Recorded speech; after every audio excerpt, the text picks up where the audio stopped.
Hello, everyone.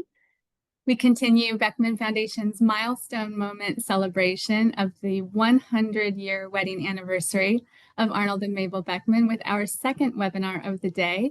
It is my pleasure to introduce our guest speaker, Dr. Peter Sachs Collopy, a historian, archivist, and curator of American science, technology, and media.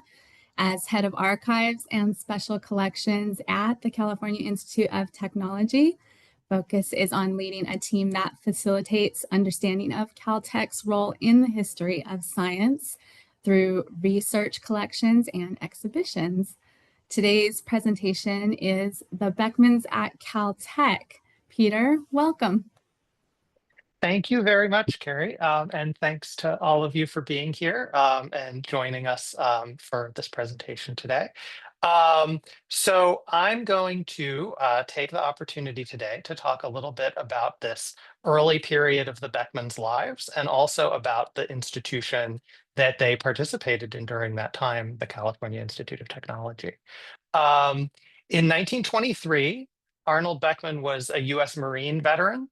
He was a chemistry student at the University of Illinois, where he received his bachelor's degree in chemical engineering and then continued on to his master's degree in physical chemistry.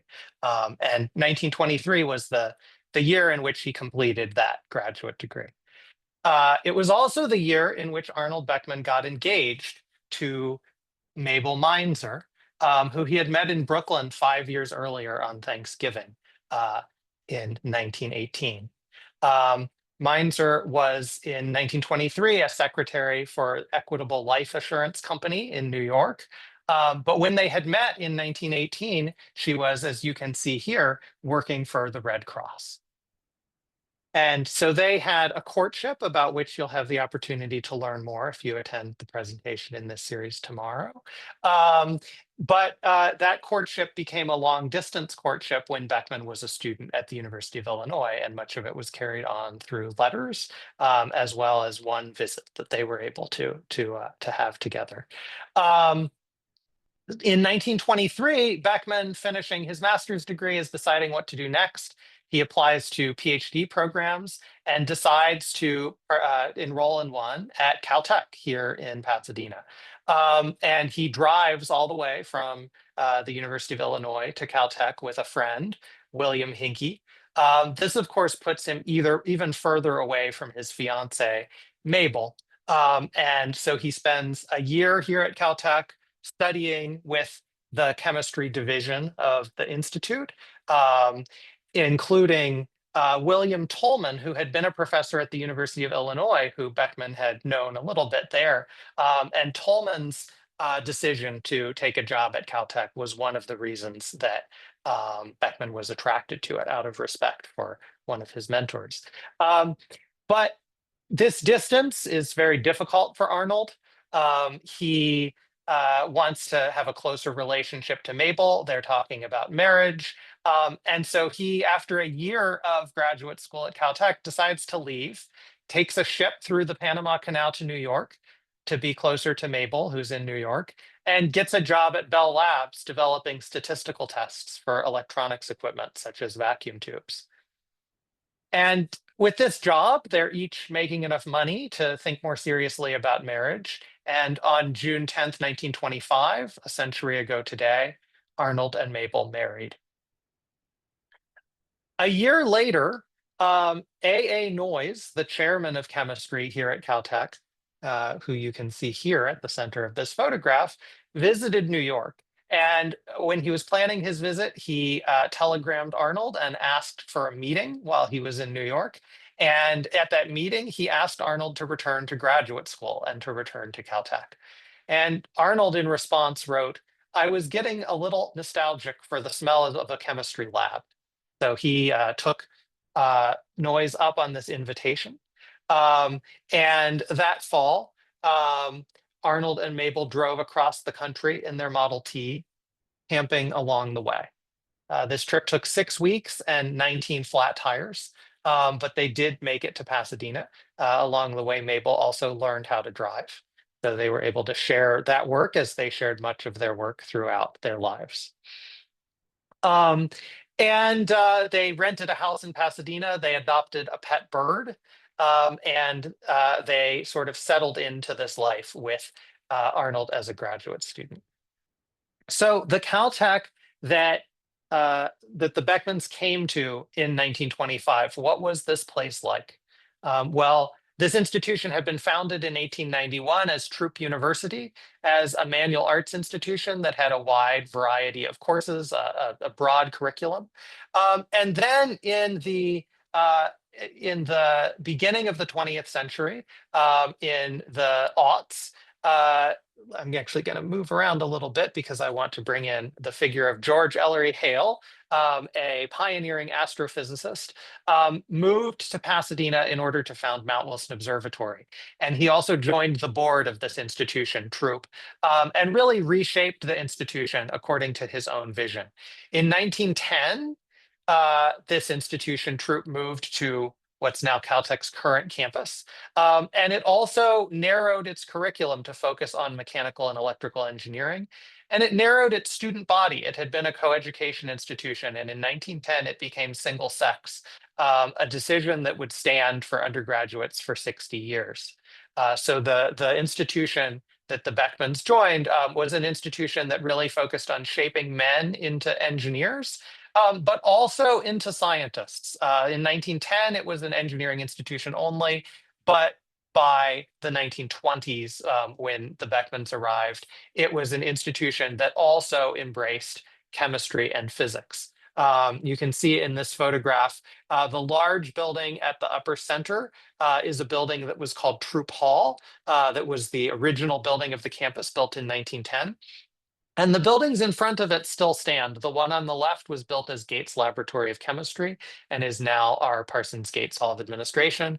And the one on the right is Bridge Laboratory of Physics. So these two buildings formed the homes of the sciences within this institution alongside engineering. Over the course of the 1920s, other disciplines arrived too, aeronautics, geology, biology.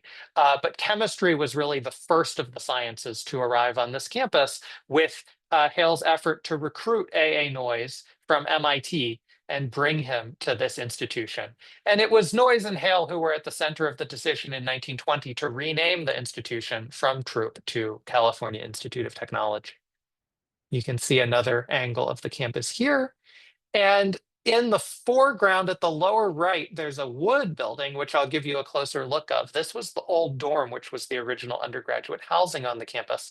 And I'm showing you this image in part because the old dorm has in front of it here orange trees and citrus, and the role of citrus in California life will play a role in our story in a moment. So I want to foreshadow that with the sense that even here on the campus, there was citrus. So Hale as the ringleader of this institution. Here is the chemistry building being built partly to attract A.A. Noyes from MIT with funding from wealthy local Pasadenans, and constructed in the 1920s.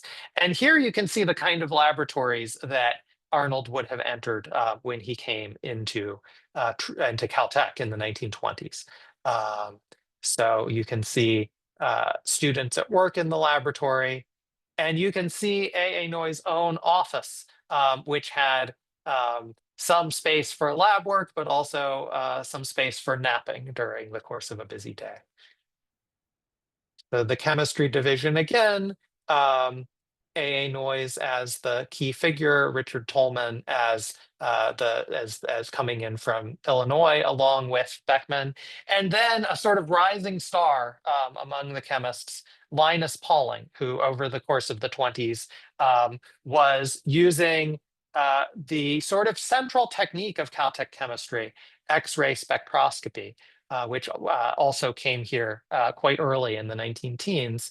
And Pauling was using X-ray diffraction to figure out the structures of molecules. This is just, I think, a nice example because we can watch Pauling's work through different stages. This is an X-ray diffraction photograph of nickel chlorostanate hexahydrate.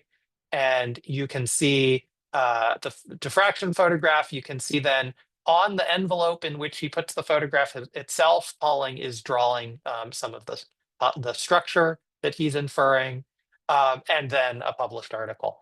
So this is the kind of work that actually is making up most of Caltech chemistry, is physical chemistry and crystallography. In contrast, Beckman brings to Caltech an interest in photochemistry. And he, in this environment where all the chemists are trying to figure out how to adopt the new principles of quantum physics, is introducing quantum physics to experimental photochemistry. So the research that Beckman is doing for his PhD in the late 1920s is on how the explosive hydrazine decomposes when exposed to light, and attempting to measure quite precisely how much hydrazine is decomposed by each photon of light hitting it. During this period, though, he also collaborated with Noyes, with the leader in the field, on a periodic table of the electron structures of elements. And he also, in 1927, started inventing things. He invented a speedometer buzzer so that his car would buzz when he hit a certain speed, perhaps a reminder to him not to speed, and maybe a much needed reminder given his reputation as a fast driver. That was his first patent, but the first of many over the rest of his career. In 1928, Arnold received his PhD, and he was hired by Caltech as an instructor, as you can see here in the 1928 course catalog. They used to print home addresses in the course catalog, so you can see also where the Beckmans were living at this point, in Pasadena. The next year, in 1929, Arnold was promoted to assistant professor. And he, over the next several years of his career as a professor, taught a wide range of courses. He taught freshman chemistry, he taught glass blowing, he taught industrial chemistry and chemical engineering, courses on instrumentation. I'll show you a little bit more of that in another course catalog in a moment. In the 1930s, so throughout the 20s, Caltech was growing very rapidly. That aerial photograph that I showed you from 1922 was a snapshot, and there were many more buildings by 1930. But then there was a sort of stabilization, partly due to the Great Depression, which halted the growth of Caltech and other institutions, and also made resources limited for other activities. In this context, Caltech encouraged faculty entrepreneurship, particularly faculty who would take their entrepreneurship into their evenings and weekends and do some extra work on the side. And Arnold sort of became a great success of this enterprise. He started consulting for industry, he became an expert witness in lawsuits, and he continued inventing. And all this time, Mabel Beckman accounted for all their income, tracking consulting income separately from Arnold's Caltech salary and how they were spending each of these sources of money. In 1933, the Beckmans built a house in Altadena, north of Pasadena, at the entrance to Eaton Canyon. And it became one of the houses destroyed this January in the Eaton Canyon fire. They also, in 1933, began the process of adopting children. Meanwhile, Arnold in 1934 formed a relationship with a company called National Postal Meter, which was interested in developing new inks that would work better for the postage meters that they produced, for devices that would print postage based on the weight of different packages. And Arnold was able to develop an ink that would not dry when it was stored and used for inking, but unfortunately, it also had a smell that was the same smell as rancid butter. And so manufacturers were uninterested in producing this ink. But National Postal Meter still had an interest in it, so they worked with Arnold to start a new subsidiary, National Inking Appliance Company, with Arnold as vice president, making this ink and also making re-inking pads that he invented. And I have some of those here. These are National Inking Appliance Company re-inking pads in their original box from the mid-1930s. And you can see here the re-inking pads themselves. They're quite small. So these were designed to be attached to devices like typewriters or other devices that used ink to produce stamped letters or images, in order to continuously re-ink the typewriter or the other device as it was being used, so that one wouldn't have to replace the entire reel of ink, but could instead use this. One could also buy from the National Inking Appliance Corporation ink cubes, which were little dry objects, little dry pieces of ink that would be rubbed off through the ribbon inker onto the ribbon, and therefore make it possible to continuously re-ink. This was not a successful product. Users found it messy. I may have gotten a little ink on my hand myself just now. And so Arnold and others involved in this enterprise started looking for other businesses in which they might engage. The same year, though, in 1934, an undergraduate friend of Arnold, Glenn Joseph, brought him a set of challenges in measuring the acidity of lemon juice. Joseph had gone on to a job at the California Fruit Growers Exchange, which is a cooperative enterprise of the owners of orchards, now operating under the name Sunkist, which they actually used in their branding then as well. And so the company that became Sunkist had this challenge in measuring and standardizing the acidity of lemon juice. I told you that the citrus industry would come back into the story. There were a few ways to measure acidity. Using pH strips didn't work with lemon juice because of a chemical that they had put into the lemon juice as a preservative. Electrical techniques didn't work very well. There was a large error in those techniques. But Arnold realized that the problem with those existing electrochemical techniques could be solved with the electronics that he had studied at Bell Labs. And so he brought his previous industrial expertise into play. And particularly, he realized that the problem with some of the techniques that were being used to measure pH already at Sunkist and in other industries was that they produced a very weak electrical signal. And weak electrical signals were a problem he knew how to solve using vacuum tubes as amplifiers. So Arnold consolidated the different devices involved into a sort of custom-built machine, which became so popular in the Sunkist lab that they asked him for another electronic pH meter using these techniques. And that was when he and the Sunkist folks started to think that there might be a larger market for this technology. Arnold at this time, in addition to being an assistant professor at Caltech, was vice president of National Inking Appliance Company. In that context, he started a business manufacturing these pH meters. This is the original location of National Inking Appliance Company, and they actually didn't even utilize this whole garage. They sublet it or they rented part of it from its owner, who was using it for other projects. But they soon moved on to a larger location, began manufacturing pH meters in this design, and selling them. So this is a somewhat later Beckman pH meter. I just want to show you a couple features of it. And I realized that it's a little awkward to demonstrate at this angle, but a sample would be placed in here. Two glass electrodes, which you can see attached to the door, would be inserted into the sample. And those electrodes would contain different chemicals, and a difference, an electrical current between the two electrodes would be proportional to pH. This was sort of the key principle behind this device, so that pH could be measured using a meter on the top of the device. So this puts literally into a box electrochemical techniques that otherwise could be quite complicated and quite finicky. And it becomes a success, selling hundreds of units in its first year.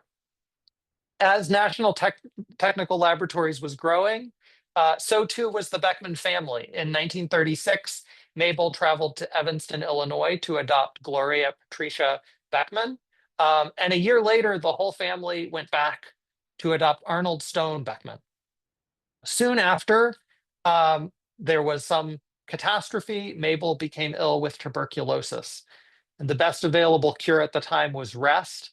So she retreated for 7 months to a sanatorium in order to be free of her daily responsibilities and have the opportunity to rest. And that was an effective cure for Mabel. A very busy Arnold did not run a household alone. He hired housekeepers, one of whom stayed on while Mabel recovered further at home. By 1939, National Technical Laboratories was developing several instruments as well as new inks. And there were a number of teams working under different directors on different instruments. It was a large operation and it needed a full-time leader. And so the board made Arnold president of National Technical Laboratories, too large a job for evenings and weekends. And Arnold made the difficult decision to leave his appointment as a professor at Caltech. I have a couple more things to show you. So here we have Mabel and Arnold together again.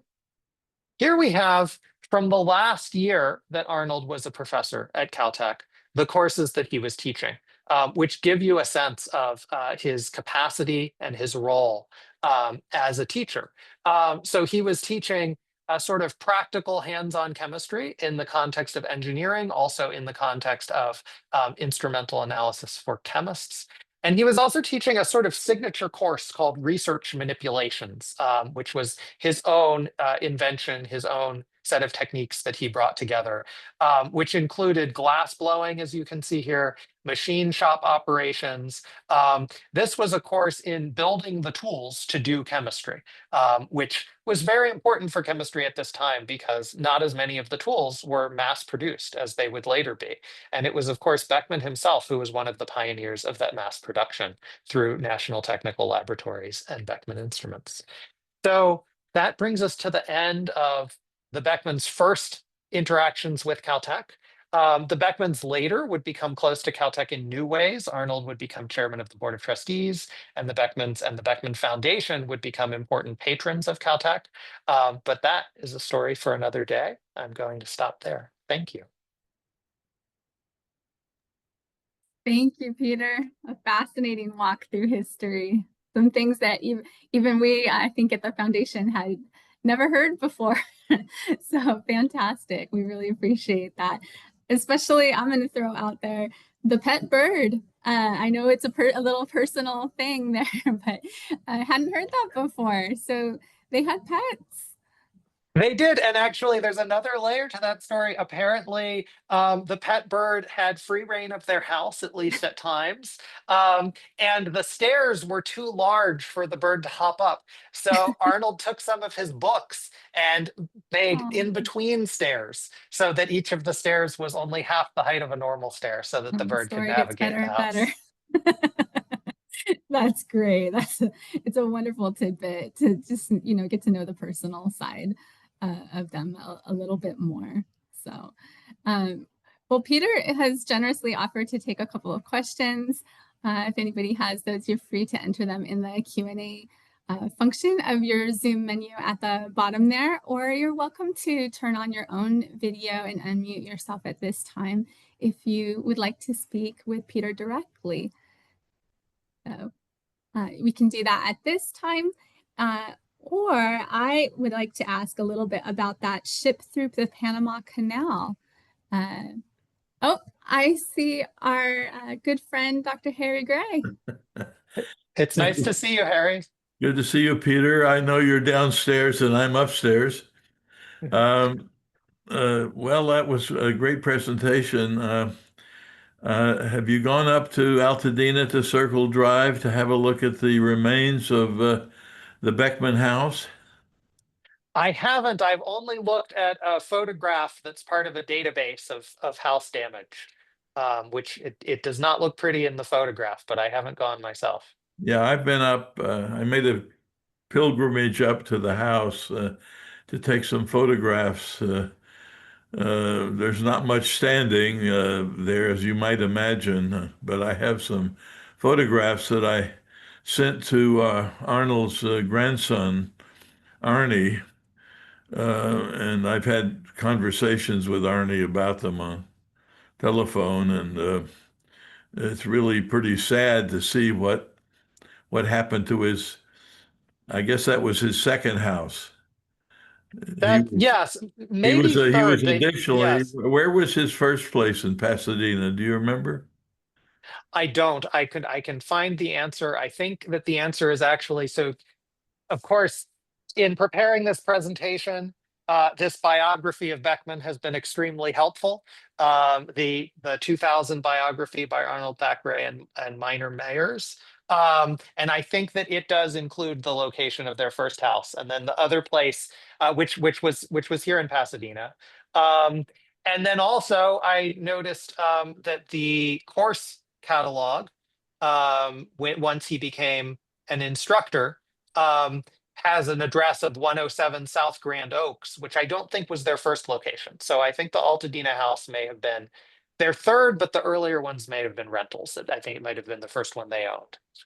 Well, you showed this very nice page of Arnold's courses, Yes, and he was most famous for his glass blowing yes. course, because as I've gone around the world giving lectures years ago, I would very often meet a student of his who remembered his glass blowing and said that was the most incredible course ever of Arnold teaching these kids glass blowing, because it's really an art to do this properly. And Arnold was a real expert in glass blowing, and he taught it. And so these people remembered that glass blowing class uh, all across the world as I met former students who had been at Caltech and taken that course. So, Well, and I think there's a story there that he started teaching that course because he had those skills that he had developed himself. And people would come to him and ask him to blow glass for their own experiments. And so he thought, actually it would be easier for him to teach the students to blow glass so that there would be more resources for those requesting glassware. yeah, well, we really enjoyed your presentation, Peter. So thanks a lot for that. Thank you very much, Harry. I appreciate it. Yeah. And thank you, Carrie, for putting all this stuff together. It's really great. It's my pleasure. Yeah. Thank you, Harry. Do we have any other questions? May I chime in? It's Jerry Gowes. Hi, Jerry. Yes, thank you for putting this together, and thank you, Peter, for doing such an exquisite job. So frequently we find people who try and tell the Beckman story and they don't do the depth of research that you've done to get it right. Harry has suffered through that many times along with me. I would make two suggestions for you. Glenn Joseph raised the question of pH measurement in the fall of 1933. You mentioned 1934. It's minor, but it's the kind of thing that creeps in, and once it's in there, it's very difficult to get out. Yes, thank you.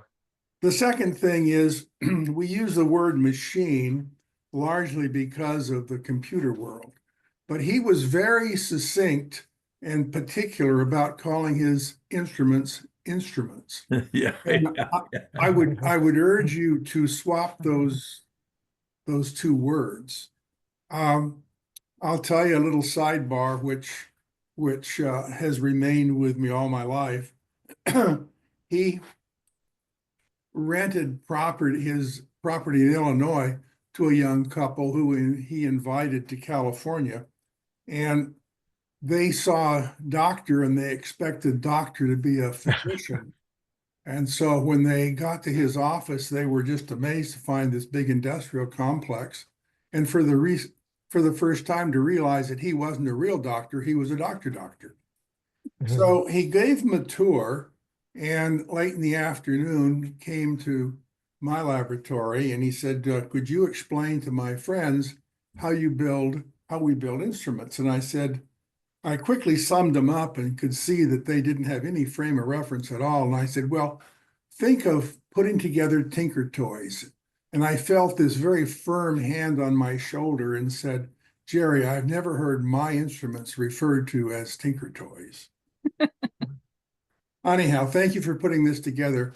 And I only have those two comments because overall, your presentation is superb, in far better detail than virtually any other that we've seen. Thank you. Yeah. Thank you, and thank you for those compliments. And you mentioned Mabel was at a sanatorium, but I'm pretty sure that is now the City of Hope. Yes, that's correct, Harry. And I think Arnold's support of the City of Hope and being an early supporter of the City of Hope came mainly because of the wonderful work they did to uh, basically bring Mabel along into good health again. Yeah, that was the first funding of a Beckman Institute.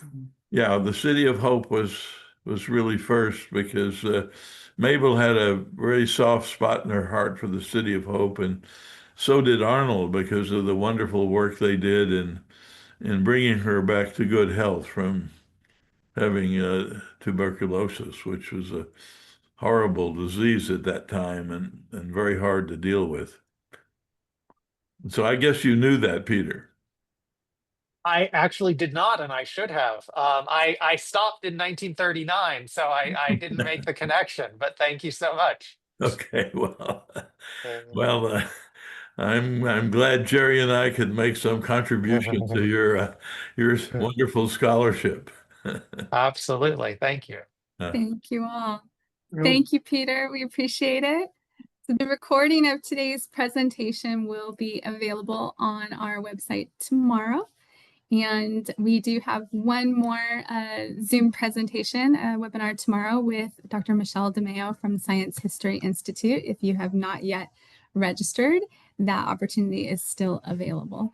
So Peter, again, thank you very much. We appreciate it. Thank you very much for having me.